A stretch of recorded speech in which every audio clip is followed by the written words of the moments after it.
Әбдіраман құлыным-ау, қарның ашады ғой, айран ішіп алсаң болмай ма? Іштім апа, іштім деп ол. Дорбасындағы асықтарын ала салып, ойнап жүрген балаларға жүгіре жөнелді. Әбдіраман балалармен бірге Қостөбе ауылындағы Текес өзенінің жағасында орналасқан абақтының маңында асық ойнап жүрген болатын. Абақтының теріскей жағындағы темір тормен жабылған терезенің ішінен бір кісі дауыстап: «Ей балалар, жақынырақ келіп ойнаңдаршы, сендерге қарап отырайын», деді айғайлап. Балалар терезенің тұсына келіп ойындарын жалғастырды. Әбдіраман көз байланар шақта үйге қайтып бара жатып, абақтыдағы кісінің өзіне қарап тұрғанын көзі шалды. «Апа, біз бүгін балалармен абақтының қасында ойнадық. Қамақтағы кісі біздің жақынырақ келіп ойнаңдар деп үйге кеткенше бізге қараумен болды». Ол бір бейбақ қой балам, Құдай басқа бермесін», деп Әбдіраманның апасы биялай бір уыс бидай мен бір үзім нанды орамалға түйіп: «Мына тамақты ертең сол кісіге апарып бер, сауабы тиер», деп үстелдің үстіне қойды. Әбдіраман ертесі күні апасының берген тамағын қамаудағы кісіге берді. Осы сәтте абақтыдағы адам: «Балам, менің атым Ғабдол, сенің атың кім?» деді. «Мен Оңалбайұлы Әбдіраманмын», деп екеуі танысып алды. Әбдіраман: «Саған бір өтінішім бар еді. Осы жерде менің көз алдымда ойнаңдаршы», деді Ғабдол. Сөйтіп, кей күндері ойын арасында апасының берген тамағын терезеден Ғабдолға беріп жүрді. Арада санаулы күндер өткеннен соң Ғабдол Әбдіраманды шақырып алып, үстіндегі киімін шешіп берді. «Әбдіраман, рахмет саған. Мына киімді апаңа етек жеңін қысқартып үстіңе кие ғой». «Жоқ, Ғабдол аға, менің үстімде киім бар, өзіңіз не киесіз?» «Бүгін менің соңғы күнім, ертең мені атады. Сен ала ғой», деп терезеден аспанға қарады. Әбдіраман әлгі киімді апасына беріп, болған жайды баяндап берді. Әбдіраманның апасы биялай төрдегі сандықты ашып, тоңқаңдап, ішінен күбірлеп бірдеңелерді айтып жүр.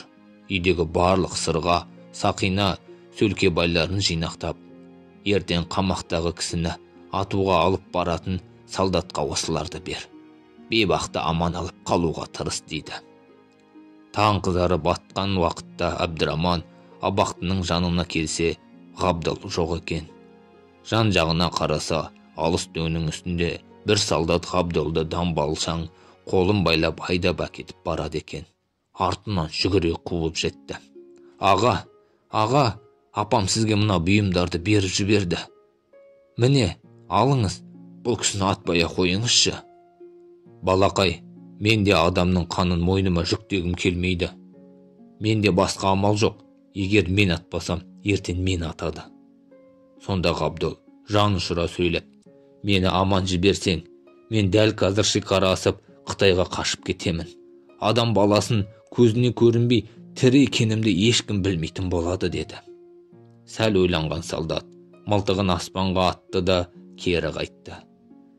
Ғабдол Әбдіраманға бір қарап, жалаң аяқ, жығыла сүрініп көзді ашып жұмғанша қырдан асып көрінбей кетті. Арада бірнеше жылдар өтті.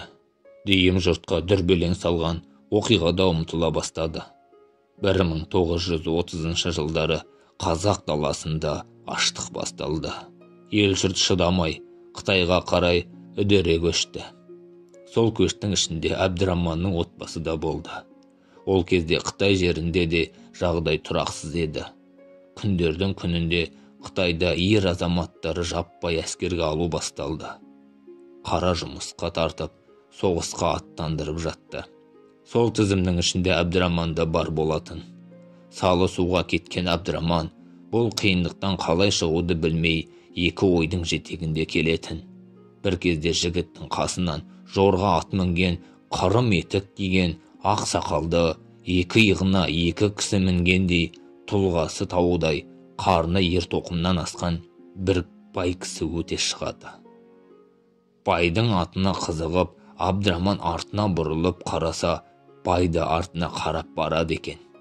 Аттылы адам біраз ұзақтап барып: «Әбдіраман, бұл сен бе?» деп дауыстап жіберді.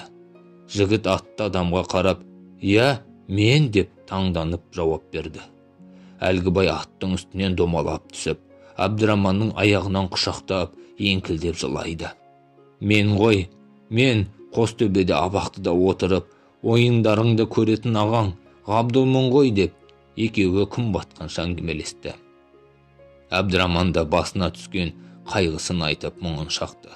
Ғабдол Әбдіраманды атына мінгестіріп үйіне жеткізіп салды. «Кімнің алдынан кім шығып көрді дейсің? Ғабдол сол қашқаннан Қытайға өтіп, бағы жанып байып кеткен екен. Ғабдол мал-мүлкін беріп жүріп, Әбдіраманды әскерден босатып алыпты. Сонымен қатар өзінің жарты байлығын Әбдіраманға сыйлап, жақсылығының өтеуі көрді. Аш кезде жеген тамақтың дәмі бір басқа емес пе? Тар қапаста татқан дәмнің барлығы Ғабдолдың санасында сол қалпында сақталған. Жақсылық, кереңнің ести алатын, соқырдың көре алатын дүниесі. Тарыдай жақсылық пен таудай жамандықтың алдын алуға осы оқиға орынды ой салады-ау. Тек әр жақсылықтың артында Алланың аманаты, алғысы барын ұмытпасақ екен. Баршаңызға да Алланың нұры жаусын.